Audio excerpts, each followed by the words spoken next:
Hello, Namaste. A lot of you have asked me, how did I learn so many foreign languages? How can you learn those languages? Does it cost a lot of money? Does it require a lot of time? And in the age of artificial intelligence and smartphone, does it really make sense to learn a foreign language? I'll try to answer all those questions in one or two video series. And before doing anything, I'll try to share two important things which I have used extensively and that helped me a lot are the usage of mother tongue, using learning foreign language using your mother tongue, and the second is using the handwritten notes to make notes while studying. That can help a lot. So let's go. For the purpose of this video, I'm going to use my mother tongue Hindi and sometimes Sanskrit to explain the concept of benefits one can have using their mother tongue while learning a foreign language. The first part, when you are finding the alphabets or the characters of a language very difficult and you just want to know some basics. So in that case, you don't have to worry about alphabets. For example, I'll take the example of, let's say, French language. Okay, in French, if you're studying the French, so you will come across a sentence. What's my name? Okay, that's a sentence. Then it's Je m'appelle Ankit. Je m'appelle Ankit. So I'll write that sentence in my notebook, handwritten notes in my mother tongue. Okay, this is Hindi. Sorry, you don't. Je m'appelle Ankit.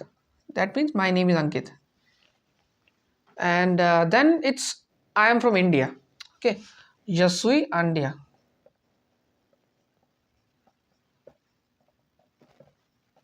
So I heard French language. I wrote down the equivalent sound in my mother tongue in my notes, and it's become easy. You can also frame questions here for basic level. You can also write numbers here. You can write how to ask directions, everything. You just have to find equivalent sound. What you hear in French, you write equivalent sound in Hindi, and it in my mother tongue. You can write in mother tongue also. You don't have to use Hindi, and you can revise it easily because it's your mother tongue, and this will help you to build a base very easily, and you can finish basic of any language very quickly. Of course, you need to put some hard work at the start. You need to write down those notes and everything, but these notes can be used in the future any time of the day. So I insist you to make handwritten notes because that they will help you a lot. Instead of applications, because they don't really impact mind much. And you can repeat the same process for Japanese, Chinese, Arabic. Like in Japanese, watashi wa Ankito sas, imdesu kai-chan this. All those sentences you read and you write down in mother tongue. So basics will be covered very easily, and then you can build on that basic. The alphabet, the grammar, anything you can build on basics, but basic is covered. Same for Chinese, ni hao, wo shi induran, wo shi arshe sui. So these kind of sentences like I am myself Ankit, I am from India, my age is this. Same for Arabic, Arabic you can say a lot.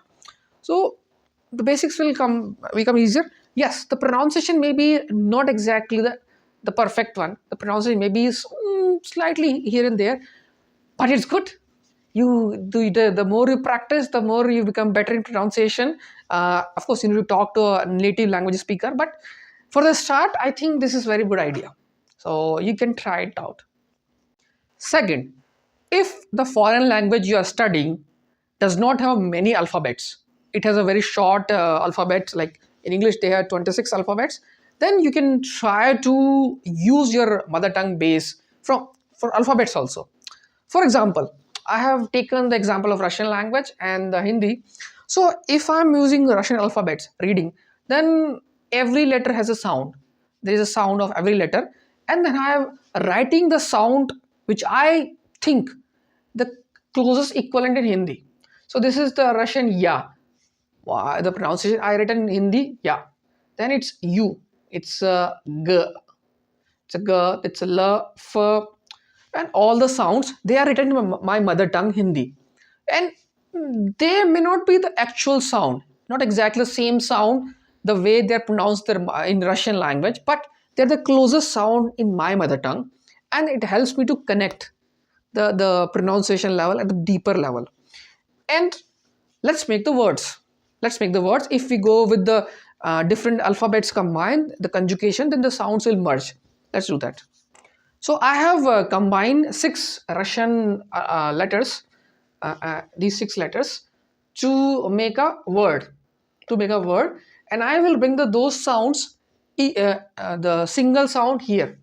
So this is the first sound is ya, then it's na, then it's da, it's a, it's ka, sa. So if you read them together, it's become Yandex. It's a search engine in Russia, equivalent to Google. And that experiment can be repeated. That experiment can be repeated with many different words, and that will make your reading the language very easy, because now you have mother tongue as a base, you have a sound as a base, and of course there will be some mistakes. Not the two languages don't have equal sound in every letters, but it will give you the closely approximate way to pronounce, and it will enhance your interest, your vocabulary very easily. And I can use the same, like understanding Russian grammar, if going further from the basic to equivalent by comparing with the Hindi grammar. That will give you much more clear idea. So it doesn't need to be Hindi. It's my mother tongue. You can have Portuguese, you can have Arabic. You just have to find something common in those two languages, and that common thing will help you to build your help use the common to build the base, and then it will be helpful to extend everything. And yeah, so I hope this will this advantage of mother tongue and the handwritten notes, it's clear to you. And in the next video, I'll try to explain the process of what I have used to learn the foreign language. Thanks for watching this video. If you like it, please share it with others who can benefit. And in the next video, I think two of them will discuss how can you try to ease your process of language learning, and also some of the myths surrounding the language learning. I'll try to answer them. So I hope this will make your language learning joyful, interesting, and easier. Till the next video, bye. Namaste.